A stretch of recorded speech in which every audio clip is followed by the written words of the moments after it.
राधे राधे, जय जय श्री राधे। कर्म ठीक उसी तरह से बनता है जिस तरह से आप उसे महसूस करते हैं। आप जो कर रहे हैं उससे इसका संबंध नहीं है।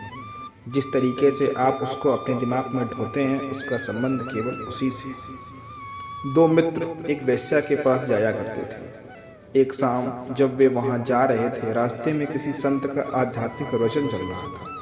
एक मित्र ने कहा कि वह प्रवचन सुनना पसंद करेगा। उसने उस रोज वेश्या के यहाँ नहीं जाने का फैसला किया। दूसरा व्यक्ति अपने मित्र को वहीं छोड़कर उस वेश्या के यहाँ चला गया।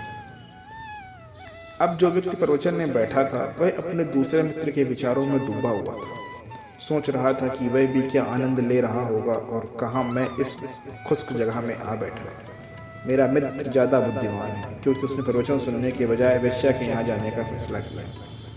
जो व्यक्ति वेश्या के पास बैठा था वह सोच रहा था कि उसके मित्र ने इसकी जगह प्रवचन में बैठने का फैसला करके मुक्ति का मार्ग चुना है, जबकि मैं अपनी लालसा में खुद ही आ फंसा। प्रवचन में बैठे व्यक्ति ने वेश्या के बारे में सोचकर बुरे कर्म बटोरे। अब वही इसका दुख भोगेगा। गलत काम की कीमत आप इसलिए नहीं चुकाते क्योंकि आप वेश्या के यहाँ जाते हैं। आप कीमत इसलिए चुकाते हैं क्योंकि आप चालाकी करते हैं। आप जाना वहाँ चाहते हैं लेकिन सोचते हैं कि प्रवचन में जाने से आप स्वयं अधिकारी बन जाएंगे। यही चालाकी आपको नरक की ओर ले जाती है।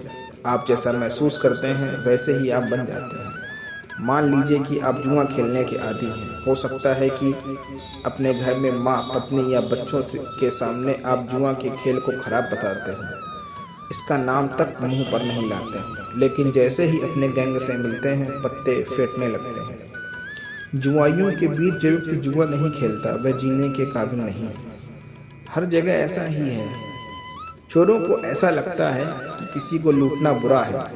जब आप चोरी में असफल होते हैं तो वो सोचते हैं कि आप अच्छे चोर नहीं हैं। उनके लिए वह एक बुरा कर्म कर जाता है। कर्म ठीक उसी तरह से बनता है जिस तरह से आप उसे महसूस करते हैं। आप जो कर रहे हैं उससे इसका संबंध नहीं है।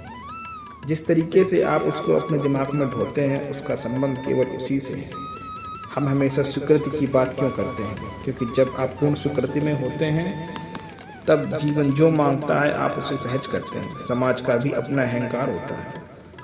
उसे अपना ढांचा बनाए रखने के लिए कुछ नियमों की जरूरत होती है। आप देखेंगे कि किसी बेहद छोटी सी बात को लेकर पूरा समाज क्षुब्ध हो जाता है। हालांकि ये कतई जरूरी नहीं कि वह काम सचमुच गलत हो। जब अमेरिका में गर्मी का मौसम है तब लोग बड़ी मुश्किल से कुछ पहनते हैं।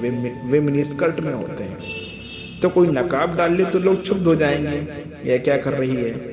ये पूरी ढकी हुई क्यों है? यहाँ भारत में अगर आपने पूरे कपड़े नहीं पहने तो लोग परेशान हो जाएंगे। तो यह सब एक तरह के सामाजिक अहंकार का नमूना है। यही सामाजिक अहम है जो आपको व्यक्ति के रूप में क्षुब्ध बनाता है और आपका कर्म सामूहिक कर्म का एक हिस्सा बन जाता है। मैं चाहता हूं कि आप इसे वाकई एक खास गहराई से समझें। अच्छे और बुरे की सोच आपको सिखाई गई है। आप जिस सामाजिक परिवेश में रहे हैं वहां से आपने इसे ग्रहण किया है। कर्म आपके जीवन के संदर्भ में होता है, न कि किए गए कार्य में। राधे राधे, जय जय श्री राधे।